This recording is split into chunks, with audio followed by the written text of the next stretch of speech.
ইয়ে এটা জিনিস চিন্তা করতে গাছের তো আপেল গুলে ধরে না, আম ধরে, জাম ধরে, ধরেলে উপরে কিসব যায় না, নিচে কিসব আসে কত? কারণ দেখ, উপরে এই জন্য যায় না, পাহিটাই জুলে খায় না, চড়াই চরকম জুলে খায়, তারা কোন গুড়াও জিনিসটা খাবার পায় না, ঠুরস কিনে অল্প কাপির মাটি ফেলেই দেয়।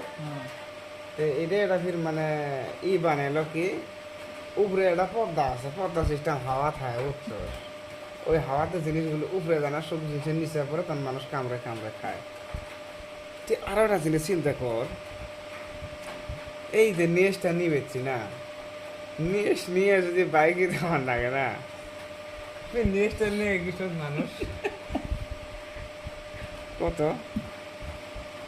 আরো একটা স্যাম্পল, এটা তো উদাহরণ দিই, এই ভাতটা যেরকম খাবেছি না, ভাত খাওয়া যদি হাগায় নাগে, তাহলে ভাতটা খাই কৃষক।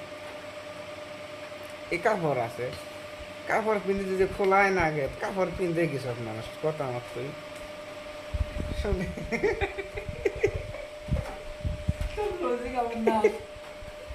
ম্যানসেক দে জন্ম করতে সুতো সুতো শোনো না, মানুষদের ধরে ন পৃথিবীতে আসে, যদি ম্যানসেক যাওয়াই না আগে মানুষ জন্ম নেয় কৃষক। আমার কথা লজিক আছে তো, লজিক ছাড়া কথা নাই। দুনিয়াটা গোলগাল, এটা সবাই জানে। না মানে আমার কথা হল, মানুষ যদি জন্ম নিয়ে মরাই না গে, জন্ম কৃষক নেই।